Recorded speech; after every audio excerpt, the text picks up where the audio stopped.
Selamat siang kawan-kawan di channel Kwa. Siang hari ini saya bersama Kanjeng Ratu Kahuripan mendapatkan petunjuk Iya, Ki. untuk mencari pulung ya. Iya, Ki. Pulung ini tujuannya adalah agar kita mendapatkan tanda-tanda yang jelas yang dari alam begitu, itu terkait dengan pilkada di Sidoarjo. Nah, kita ketahui pilkada di Sidoarjo ini tanggal 9 Desembernya ini. 9 Desember itu nanti ada pilkada di Sidoarjo. Nah, ini kita dapat petunjuk bahwa pulung ini nanti adanya di Surabaya. Ya, pulung kepemimpinan itu. Dan pulung ini kan bentuknya kan seperti kayak bola api gitu. Iya, Ki. Bola Tanda api warna biru atau hijauan seperti itu ya, biasanya ya seperti itu. Begitu. Ada beberapa tempat yang biasanya dicari ya. Waduh, mungkin dengan ini Ki ya. Oh iya betul. Ya, ini Ki. Ini tongkat kepemimpinannya ini. Ini tongkat kepemimpinan ini. Ini nanti dengan tongkat ini kita gunakan untuk mengikat yang namanya ini pulung ini nanti kawan-kawan. Ini tongkat kayu biasa aja yang sudah dirajah begitu ini dan sudah diriadoi. Masalah kayu Dewan Daru loh, Ki. Kayu Dewan Daru ya. Dewan Daru ini. Yang jelas ini sudah kita riadoi untuk nanti kita ikat. Apa dan bagaimana nanti prosesnya nanti kita demokan di sananya ya. Baik, Ki. Ya. Nah, ini kita masih di Sidoarjo kawan-kawan, kita menunggu Pak Supir ini kok belum datang-datang nih. Ini Mbah Septian ini kawan-kawan. Dan ya bentar lagi semoga datang ya. Ya, kita tunggu perjalanannya selanjutnya. Ya.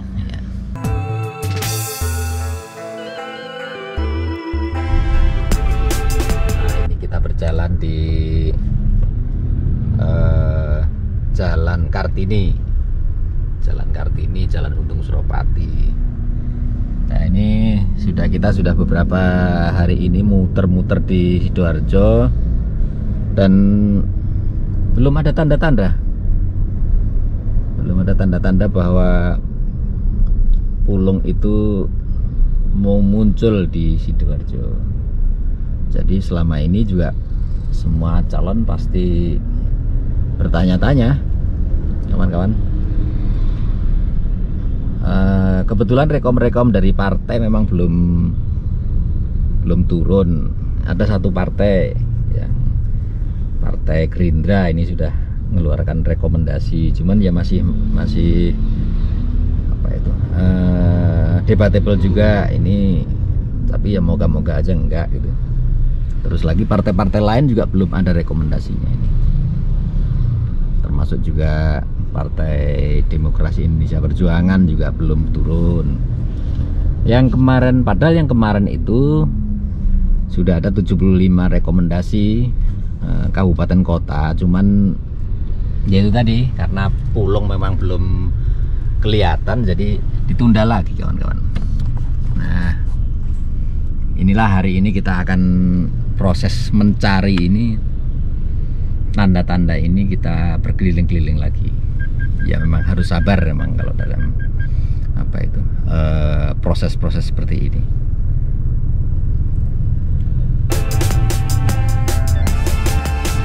Ini alun-alun Sidoarjo kawan-kawan. Alun-alun ini Sidoarjo ini usianya sudah 100 tahun lebih ya. Jadi kelahiran Sidoarjo ini tahun 1859. Jadi tahun Mei tanggal 31 kalau nggak salah, tahun 1859 ini Kabupaten Sidoarjo ini bermula lahir dari pecahan dari Surabaya. Jadi dulu sebelum ada Sidoarjo ini, Karesidenan atau Kadipaten Surabaya ini akhirnya dipisah menjadi Kadipaten Sidokare awalnya. Nah, dari Sidokare ini Selanjutnya dirubah lagi namanya menjadi Sidoarjo.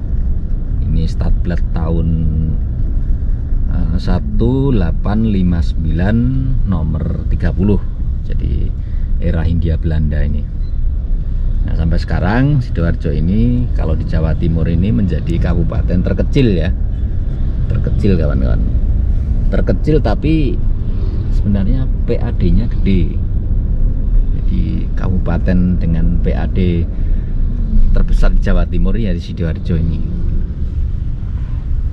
Nah, meskipun Kabupaten Sidoarjo ini kecil dari segi wilayah, tapi punya yang namanya APBD, ini kabupaten itu paling gede di Jawa Timur. Jumlah penduduknya sekarang kira-kira 2,3 juta orang. Nah, dengan jumlah yang gede itu, kalau di Jakarta mungkin kayak Tangerang, Bekasi, seperti itulah. Ini kita ada di perempatan Ramayana kawan-kawan. Dan sebagian besar penduduk Sidoarjo ini adalah bekerja di sektor industri ya. Jadi karyawan-karyawan di perusahaan, terus juga sektor-sektor informal UMKM ini sangat besar. Bahkan Sidoarjo ini dikenal sebagai kota UMKM dengan yang tercatat itu sekitar 230.000 UMKM.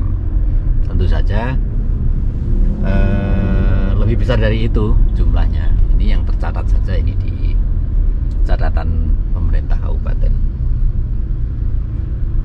Ini kita lewat di Jalan Pahlawan. Ini PDAM di sini di Jalan Pahlawan ini.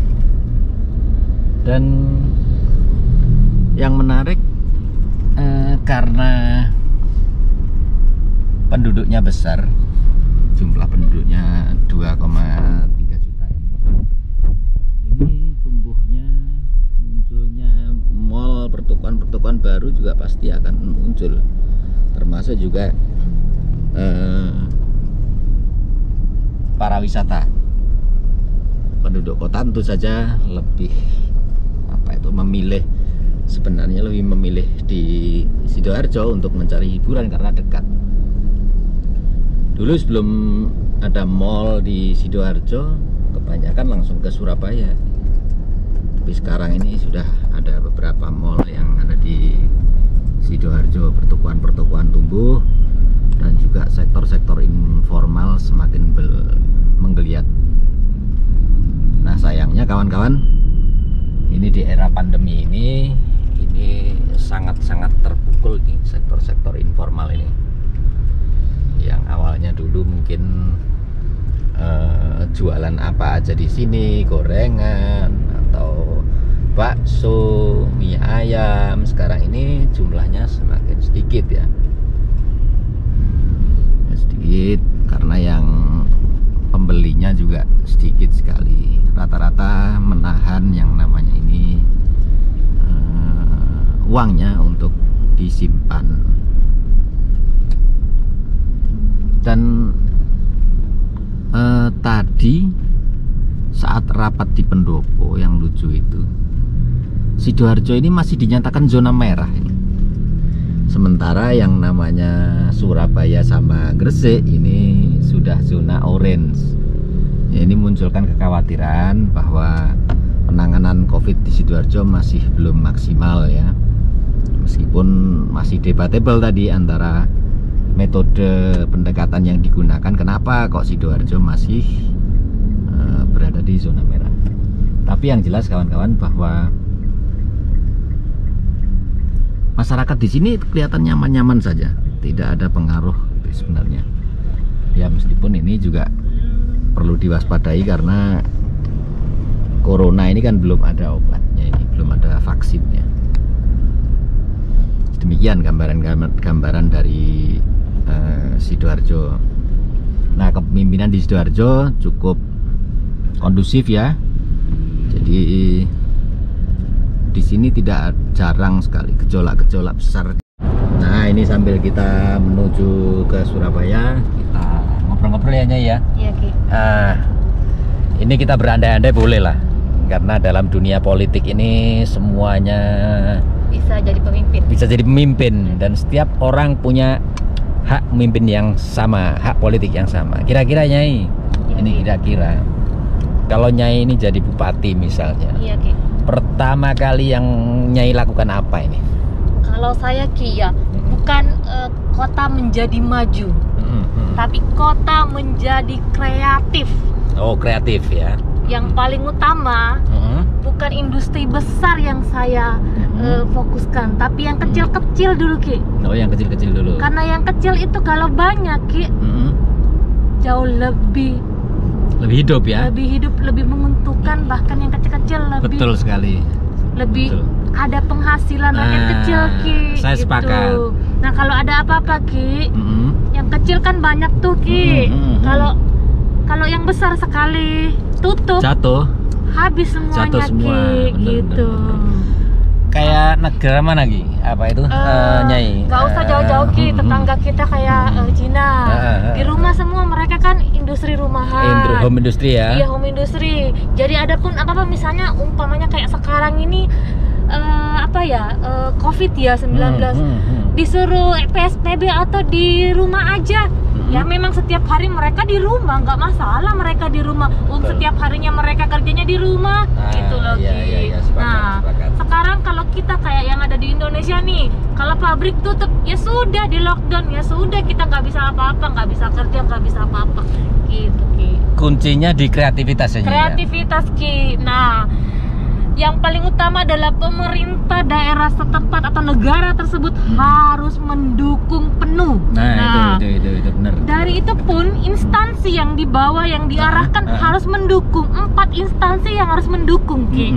Itu adalah kuncinya sebenarnya. Walaupun pemimpin tertinggi bilang, misalnya nih saya jadi bupati Ki, terus saya bilang semuanya harus kreatif. Tapi instansi yang dibawa-bawanya ini yang lain-lain belum ya? Iya, datang nyidak lah, datang ini, tutup lah, datang ini lah, ya nggak jalan juga. Termasuk perizinan-perizinan dipersulit Saya gitu ya? yang harus turun ke perizinan ini, jangan begini, jangan begini atau itu supaya peran lebih bupati. mudah. Itu peran bupati. Betul. Ki. Jadi memberikan kesempatan pada rakyat untuk berusaha secara mandiri ya. Secara mandiri. Betul. Jadi tidak hanya istilahnya itu memimpin dari atas saja, harus turun langsung ke bawah. Harus turun Ki. Dan paham bahwa ekonomi negara atau daerah ini kan dari UMKM ya. UMKM paling menyumbang sangat besar Ki. Contohnya perputaran uang dari jual gorengan, jual buah-buahan. Itu kan perputaran semua di situ Ki. Uang harus berputar. Kalau nggak ada perputaran di situ nggak bisa apa-apa, mati. Iya. Gitu, Betul.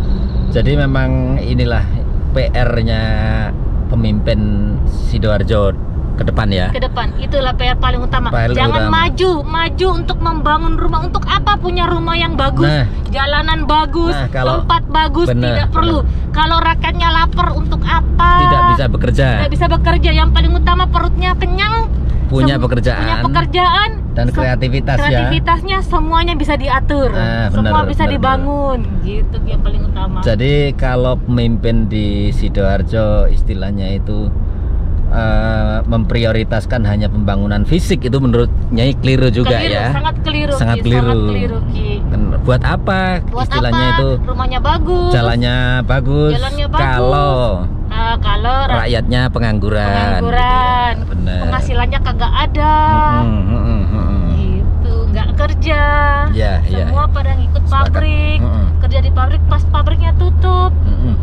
Sudah. Ada contoh-contoh daerah ya Nyai ya, misalnya contohnya Jogja ya. Jogja itu sangat kreatif, luar biasa sangat kreatif gitu. Dan pada saat kemarin mereka PSBB dan lockdown, itu mereka lari ke online. Oh ya, jualan online juga ya. Jualan online mereka semua. Oh gitu. Iya, artinya mereka tetap bisa hidup. Karena mereka produksi di rumah. Mereka tidak bisa jualan di Malioboro situ, tapi mereka bisa jual online. Semua jual online. Kalau kita amati di Jogja ya, Iya, Ki. itu tidak ada sepengetahuan kita pabrik yang kayak di Sidoarjo sebanyak ini. Iya, gitu. sampai ada yang tutup. Bener. Jadi di sana itu justru kekuatannya di Yang kecil-kecil, Ki. UMKM. industri rakyat itu. Iya. Betul, Benar. betul. Itu kekuatan mereka. Kekuatan mereka. Dan itu disupport sama ini sendiri ya, sama Pemerintahnya yang peduli ya. yang peduli. Mm-mm. Begitu, Ki. Jadi benar perizinannya, bahkan Ki ada satu saya dapat informasi nih dari temen di Solo.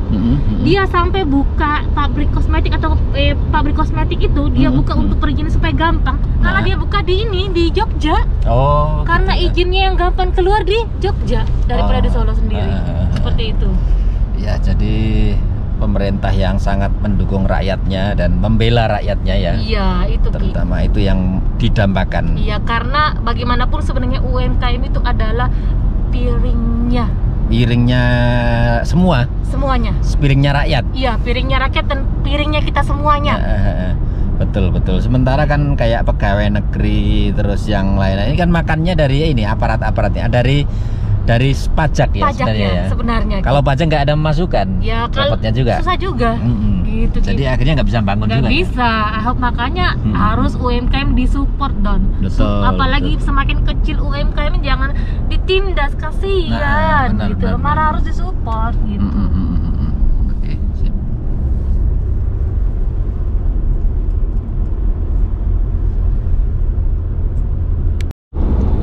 Nah, ini kita sudah masuk ke area Surabaya. Ini ditandai dengan adanya Masjid Nasional Al-Akbar. Nah, ini kita ngobrol-ngobrol tadinya ya tentang apa itu hal-hal kecil. Tanda. Itulah tanda itu pasti ada gitu loh. Tadi ada ungkapan itu dalane waskita saka niteni. Jadi meniteni itu apa ya? Mengingat-ingat hal-hal kecil. Jadi perhatian terhadap hal-hal kecil sebagai tanda-tanda akan munculnya sebuah kejadian. Nah, kalau menurutnya ini kalau nanti di Sidoarjo nanti ya, di Sidoarjo nanti ini tanda-tandanya akan adanya pemimpin baru itu ngarahnya ke mana ini kira-kira ini? Kalau saya lihat sini bukan orang asli Sidoarjo ya sepertinya. Gitu loh. Ada orang luar Sidoarjo. Bukan kelahiran asli Sidoarjo. 2020.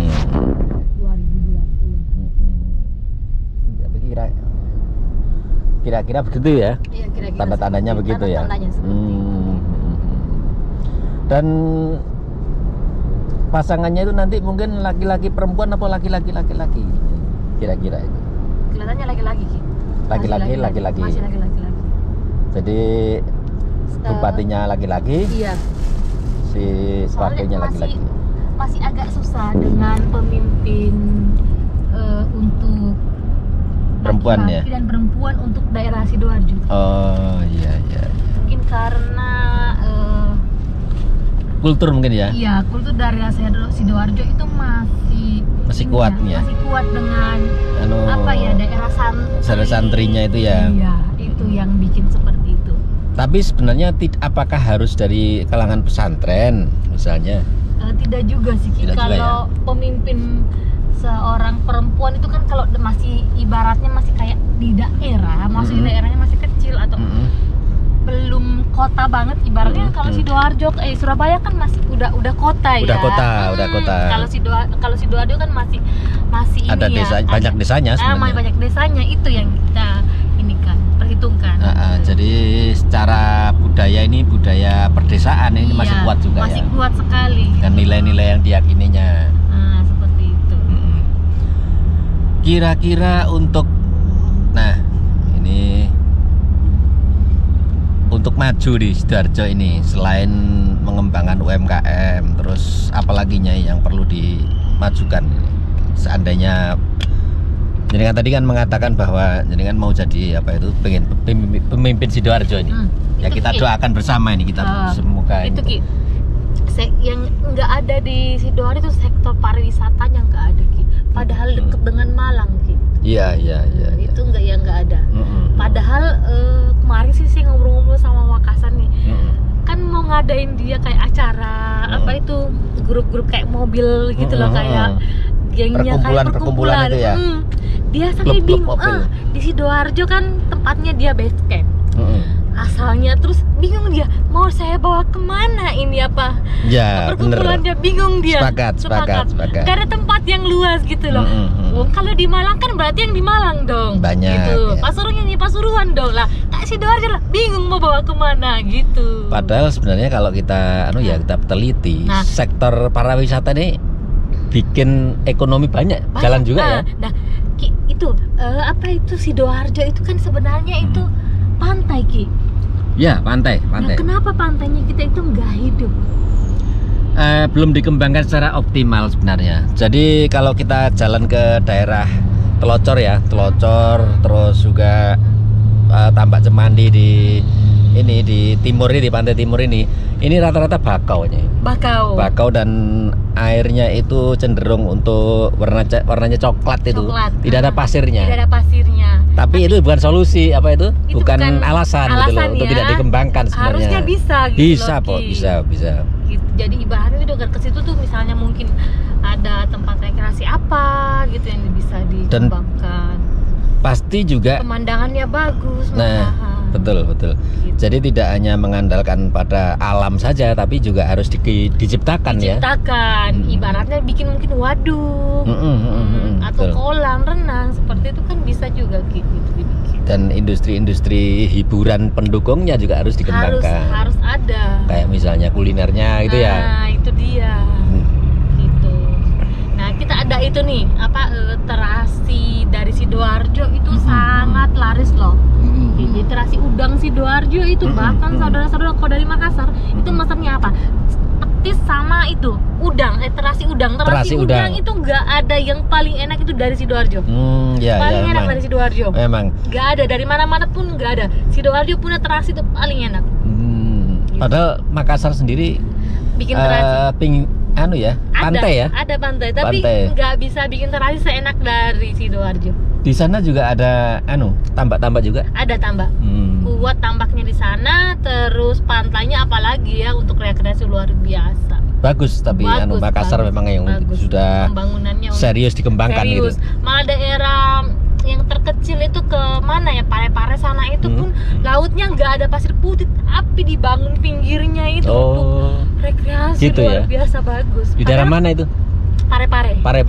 Padahal kotanya kecil. Seperti Sidoarjo kecil, tapi mereka sadar kalau laut itu bisa untuk pemandangan dan tempat rekreasi. Bikin orang nggak jenuh. Itu dia. Sidoarjo kita nggak ada, cuma alun-alun aja gitu udah. Alun-alun itu bukan tempat wisata itu tempat olahraga kalau itu. Makanya nggak ada sama sekali kita Sidoarjo. Tempat rekreasi bingung juga mau kemana rekreasinya kalau Sidoarjo. Ya kalau Pak Septian misalnya minggu-minggu ini biasanya cuma cangkruk di warung-warung kopi aja nih. Kalau ditanya, kalau ada saudara mau datang, saya mau ke Sidoarjo, mau ke tempat rekreasinya mana?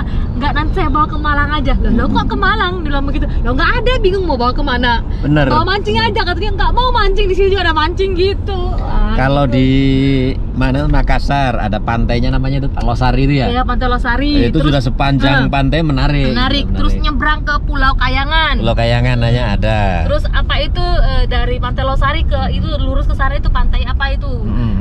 Nyebrang ke sana lagi ada pantainya lagi. Pantai terus pokoknya dikembangkan benar-benar pantainya di situ. Kuliner pinggir pantai. Kalau Sidoarjo ini bingung kita ini. Bingung itu nggak ada. Ada pantainya.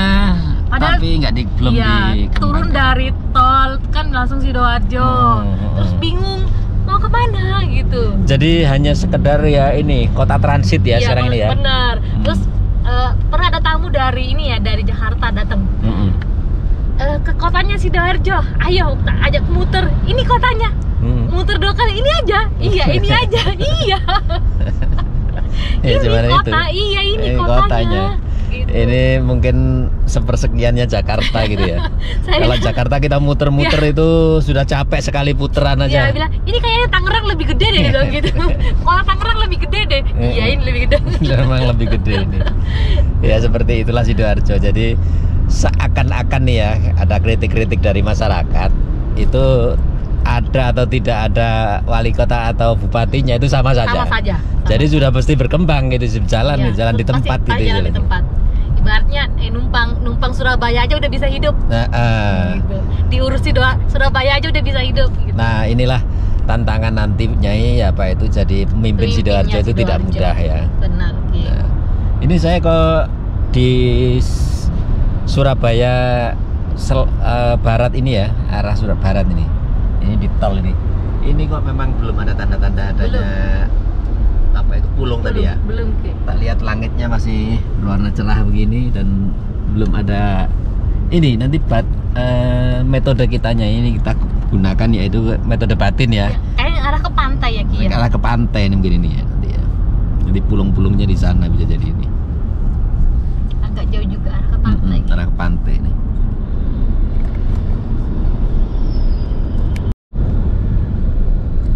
Setelah kita muter-muter ini tadi ya Nyai ya, kita sudah berapa jam ini? 5 jam ya muter-muter ke Surabaya. Akhirnya kita dapat petunjuknya. Nah, petunjuknya itu ada di pusat Surabaya, yaitu di Tugu Pahlawan. Tugu Pahlawan nih Ki ya. Bener. Jadi ternyata pulungnya ini di Tugu Pahlawan ini kawan-kawan. Jadi seorang calon nanti kalau mau jadi Bupati Sidoarjo itu dia perlu ke Tugu Pahlawan untuk sekedar merenungkan yang namanya makna kepemimpinannya, terus makna amanah perjuangan masyarakat untuk merdeka dari penjajahan, dan itu harus diresapi. Intinya memerdekakan rakyatnya sendiri juga. Nah ya? Begitu, memerdekakan rakyatnya dari belenggu kemiskinan, dari apapun itu Ki ya. Apapun itu. Pas juga ini Ki, kemerdekaan ya Ki ya. Kemerdekaan. Merdeka dari semuanya Ki. Merdeka dari semuanya, dari kebodohannya, dari belenggu-belenggu Ki. Belenggu-belenggu ketidaktahuannya, dari aturan yang itu membelenggu. Itu harus dibebaskan sendiri. Dan itu peran kepemimpinan pemimpin ini di sini. Jadi pemimpin yang tidak membebaskan ya justru malah membuat berlarut-larutnya permasalahan, itu jangan dipilih kawan-kawan. Malah sebenarnya gini loh Ki, ada kata pepatah nih Ki, kalau anak semakin dikekang malah memberontak. Iya, karena sebenarnya anaknya kreatif sekali. Iya, kalau anak itu malah dibebaskan malah tahu diri. Betul. Malah loh, kok aku harus tahu diri nih, aku harus lebih pintar, aku harus lebih kreatif, aku dikasih kebebasan. Syarat utamanya manusia hidup itu apa? Manusia bebas. Punya hak yang namanya hak asasi manusia. Benar, hak kebebasan untuk berpikir, menyatakan pendapat. Nah, dan juga hak-hak fisik kayak misalnya harus bisa makan, kreatif, harus bisa mencari makan sendiri. Benar, tidak boleh tergantung pada apapun. Nah, itulah hakikat dan makna kepemimpinan yang sejatinya ya. Oke. Kalau gitu kita alhamdulillah hari ini kita sudah menemukan yang namanya Pulung Sidoarjo, dan justru di Surabaya saya nemunya ya. Kenapa? Pecahannya ini ya. Bener. Dari jadi Surabaya ya, Ki. Yang namanya Sidoarjo ini tahun 1859 ini pecahannya Surabaya. Jadi arwahnya Sidoarjo kira-kira gitu. Ibaratnya emak atau ibu bapaknya. Ibu bapaknya Sidoarjo ini di Surabaya. Di Surabaya ya. Jadi alastu birok bikum kolubala sahidna, artinya apa itu perjanjiannya untuk membuat Surabaya itu membuat Sidoarjo nanti dulu akarnya lah ibaratnya itu adanya di Surabaya. Nah, oke kawan-kawan, kita sudah menemukan dan semoga saja nanti kita akan mendapatkan pemimpin-pemimpin yang amanah, tahun 2020-nya. Siapapun itu orangnya, kita tidak mempermasalahkan, yang penting jangan cederai yang namanya amanat hati nurani rakyat. Iya, karena itu kan ini ya Ki ya, tanggung jawab ya dari tanggung jawab dunia dan akhirat. Dunia dan akhirat, amanah ya. Iya. Oke ya, gitu ya. Oke, kawan-kawan semua, alhamdulillah hari ini kita sudah menemukan yang namanya Pulung Kepemimpinan untuk Pilkada Sidoarjo. Dan demikian kita akhiri, wabillahi taufiq wal hidayah. Wassalamualaikum warahmatullahi wabarakatuh.